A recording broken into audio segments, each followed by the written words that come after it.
नमस्कार साथियों, मैं हिमांशु दुबे और साथ में हमारे नितेश सिंह गौर जी हैं और आलोक परिहार जी हैं। हम लोगों की कोर्ट, जैसे आप लोगों को पता होगा कि हम लोगों की कोर्ट की डेट थी, तो उसी को अपीयर करने हम लोग आए हुए थे यहाँ पर। तो हम लोग जो है 11 तारीख को ही यहाँ पर आ गए थे। तो 11 तारीख आने के बाद जो है हम लोग कुछ महत्वपूर्ण माननीयों से और अधिकारियों से जो है मुलाकात किए। मुलाकात के पश्चात जो है कल हम लोग कोर्ट में अपीयर हुए। साथ ही जैसा कि आप लोगों को पता होगा कि हम लोग का मैटर जो है कोर्ट नंबर 4 में लगा हुआ था राकेश श्रीवास्तव जी की बेंच में। तो कल राकेश श्रीवास्तव जी चूँकि छुट्टी पे थे, इसलिए हम लोग का जो है मुद्दा जो है वो जो केस था वो ट्रांसफ़र कर दिया गया था कोर्ट नंबर 20 में मुकेश कुमार जी की बेंच में, मनीष कुमार जी की बेंच में। उसके बाद साथियों जो है कल हम लोग का केस टेकअप नहीं हो पाया, क्योंकि उन्हीं का ही पूरा मैटर चलता रहा और लगभग 3 साढ़े 3 बजे के आसपास जो है उनके पास ऐसे केस आते गए, ऐसे केस आ रहे थे जिसमें वकीलों की तैयारी ही नहीं थी। तो इस वजह से जज साहब नाराज़ होकर जो है टाइम से पहले ही उठकर चले गए। तो कल हम लोग का केस टेकअप नहीं हो पाया। उसके बाद हम लोगों ने जो है अपने संबंधित पैनल से और मतलब माननीयों से मुलाकात की। तो उसका मतलब जो है टोटल जो एनालिसिस जो निकल के आ रहा है वो ये है कि जो भी होना है वो कोर्ट से होना है और हम लोगों को कोर्ट में जो है मजबूत पैरवी करवानी होगी अपने पैनल से।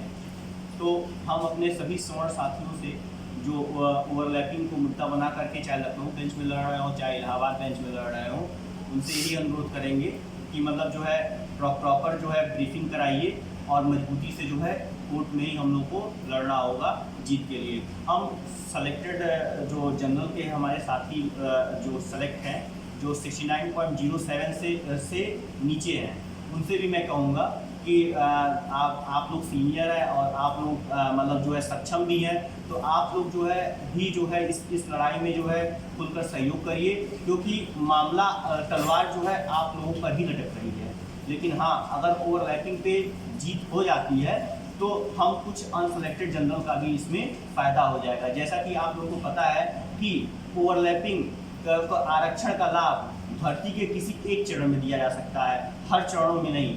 और 69,000 शिक्षक भर्ती में ऐसा ही हुआ है, न तो टेट पे ध्यान दिया गया है, न तो सुपर टेट में ध्यान दिया गया है। और मतलब जो रिलैक्स्ड बच्चे थे उनको फाइनल क्वालिटी पॉइंट्स के आधार पर डिसेंडिंग ऑर्डर में सेलेक्ट कर लिया गया है। तो गवर्नमेंट ने इस गलती को एफिडेविट में काउंटर एफिडेविट में सबमिट किया है, जो महेंद्र पाल पर आई थी। अब हम लोगों को जो है उसी को बेस बना करके मजबूत रिजॉइंडर के साथ जो है अपनी बहस करानी होगी। तो हम सेलेक्टेड जो भैया लोग हैं, जो जनरल के वो हैं, जो 69.07 से नीचे हैं, 66.49 के बीच में जो लोग सेलेक्ट हुए थे, उन लोगों से यही निवेदन करना चाहेंगे कि आप लोग भी जो है खुलकर आइए और जो है अपना पक्ष अब पैनल के माध्यम से जो है मजबूती में कोर्ट के समक्ष पेश करिए। धन्यवाद। देश के सभी साथियों, मैं नितेश सिंह गौर। जैसा कि हमारे हिमांशु भाई ने आप सबको अवगत करा दिया, सारी चीज़ों से रूबरू करा ही दिया है और यही बिल्कुल सच्चाई है, फैक्ट यही है। इसी तरह से हम सभी को लड़ना होगा, तभी हम लोग भविष्य में अपनी नौकरी को पा पाएंगे।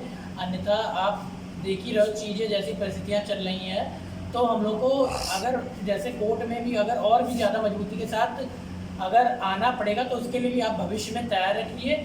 आप सभी लोग, जितने भी लोग हमारे साथ कोर्ट में अपीयर हुए हैं, हम लोग हर तरह से हर तरीके से बात रखते हैं, चाहे वो ओवरलैपिंग के मामले में, चाहे जिस तरह से मतलब हम लोग की सीटों के मामले में या कोर्ट में भी जो लोग अपीयर हुए हैं, हर तरह से हम लोग लगे हुए हैं। भरसक प्रयास है हम लोगों का। आगे वो भी देखते हैं कि किस तरह से और भी चीज़ें कर सकते हैं। अभी भी हैं लखनऊ में और लगे हुए हैं। आगे भी इस तरह से प्रयास हमारे हमेशा जारी रहेंगे। हम लोग अनवरत बिल्कुल लगे हुए हैं सभी, हम सब अपनी नौकरी के लिए। नमस्कार। सेलेक्टेड जनरल के जो भैया लोग जो सिलेक्ट हैं, उनसे मैं आग्रह करूंगा कि आप लोग खुद यहाँ पर लखनऊ में आकर के अधिकारियों से और संबंधित लोगों से मिल करके इस बात को पता करिए कि मतलब जो है स्टैंड है क्या। तो आप लोगों को ये क्लियरिटी हो जाएगी कि मतलब आप लोगों पर भी जो है इस लिस्ट को लेकर के तलवार लटक रही है। तो अपना पक्ष आपको मजबूती से रखना होगा। मुख्य रूप से विजय का नाम। साथियों नमस्कार, मैं आलोक परिहार। साथियों ये कहना चाहता हूँ, जैसा कि नितेश भाई और हिमांशु दुबे ने आप लोगों को बताया ही है, तो जो सिलेक्टेड साथी हैं वो लोग आके मिले, क्योंकि हम लोग जहाँ जहाँ भी लगभग मिलने गए हैं वहाँ से यही पता चल रहा है कि अगर कोर्ट ने आदेश कर दिया कोर्ट का ऐसा आदेश हुआ या अगर 6800 लिस्ट के लिए अगर हमें उनको अंदर करना है, तो अगर ऐसा आदेश आता है कि इनको हम बाहर करना पड़ेगा तो बाहर कर दिया जाएगा। मानते हैं कि आप लोग बाद में आके लड़ाई लड़ेंगे, सुप्रीम कोर्ट तक जाएंगे, वहाँ से आपको जीत हासिल होगी, तो आप वो सिचुएशन क्यों क्रिएट करते हैं? इसलिए जो हमारे सिलेक्टेड साथी हैं ये ऐसी कंडीशन बनने ही ना दें, उसके पहले ये यहाँ पे आ जाए। अचयनित के लिए ये हाँ, मतलब अचयनितों के साथ में भी ये लड़ाई लड़े, क्योंकि ओवरलैपिंग का जो मुद्दा है वो बहुत मजबूत मुद्दा है, और अनरिजर्व की सीट पाने के लिए आपको अनरिजर्व की क्वालिफिकेशन रखना ही पड़ेगा, तभी आप वो सीट ले सकते हैं। तो इसलिए अगर आप अपनी नौकरी को भी सेफ रखना चाहते हैं तो आप लोग भी खुलकर लड़ाई में आगे आ जाइए और साथ दीजिए। और जो हमारे अचयनित साथी हैं जो हम लोगों से जुड़े हुए हैं याचिका के द्वारा, तो उनसे ये कहना चाहेंगे कि कोर्ट में हमको पूरी मजबूती के साथ लड़ाई लड़नी पड़ेगी। हो सकेगा अगर सीनियर करना पड़ेगा तो उसके लिए भी आप लोगों को रेडी रहना पड़ेगा। सिंगल बेंच के बाद अगर हमको डबल बेंच में जाना पड़ता है तो वहाँ भी वो करना पड़ेगा। हाँ, ये है कि हम लोगों का पॉइंट बहुत मजबूत है, तो हम लोग उस पर जो है जीत जरूर हमको हासिल होगी। तो आप लोग अगर साथ देंगे तो हम लोग नौकरी जरूर से जरूर पाएंगे। तो बस आप सभी साथियों से निवेदन है जो हमारे साथ जुड़े हुए हैं या फिर इलाहाबाद बेंच में जुड़े हुए हैं, सभी साथियों से यही विनती है कि कोर्ट में मजबूती के साथ किया हो और अपना पक्ष रखने के लिए जो आपकी जो टीम है आप उनका साथ दें। ठीक है साथियों, धन्यवाद।